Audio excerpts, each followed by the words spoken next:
My name is Sasha. I am a specialist in psychoactive substances. Substances are an equal opportunity destroyer of lives. Doesn't matter from what background, from what ethnic group, from what religious, how much money you have, or how much education you have. It equally just destroys everyone's lives. It doesn't matter. I'm Bev Ball. I'm the service manager for Better Lives in Islington. Some people will have the idea that we've got just a bunch of snooker tables and a lot of people standing around not actually having to work on their recovery. I think that's one of the things that I find really quite funny. People don't know what's behind the door. I'm Dr. Shivanthi Sathanandan. I'm one of the consultants in the service. I think sometimes people are worried about coming to a drug service, especially if maybe in their network there isn't much drug use or substance misuse. So I think it can feel like a scary place because obviously there's people from different walks of life here. But I think that's the benefit, that you actually get to come together. And I would just say, just come in and say hello. My name's Kevin. I lead on service user involvement for Better Lives. So the myths surrounding Better Lives and drug and alcohol services, do you share information? In a blunt word, no. So we only ever share information on clients if there's a safeguarding issue.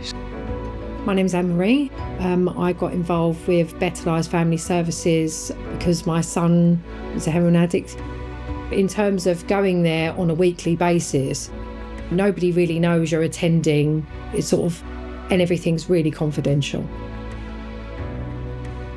Care manager. People often think that when you go to rehab, you're locked away. The door is open. If you want to leave, you can leave. You're there by choice.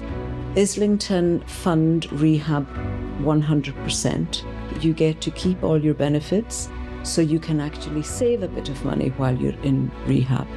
Another myth is that you lose your flat if you go into rehab.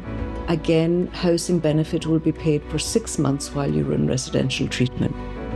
I'm Alison, the ETE link. A lot of people think that, maybe their problems are too great or they're going to be judged. I think that a lot of people take a long time to access services like this because they've got such high levels of trauma, or they might have had bad experiences in the past in mainstream services and, certainly some clinical settings. We commission rehabs that take you with children. So if you are a primary carer for your children and you want to go into treatment and you are involved with children and family services, it is possible to negotiate a rehab placement for yourself with your children, provided that children services will pay for your child to be in treatment. Family service user. Yeah, because I think that's the thing that would put people off. The fear. Worried that you're letting your family down because of things that you might say, worried about letting your partner down because of things you might say. And I suppose that all went through my head. We're very loyal to each other. And I suppose that was the biggest thing that worried me. But once we got there and it wasn't that, and I was allowed to say what I needed to say, I just felt like a bit of a weight was lifted each time I went. So I kept going. I think possibly the biggest difference is just making them realise that they are worthy of love, worthy of respect,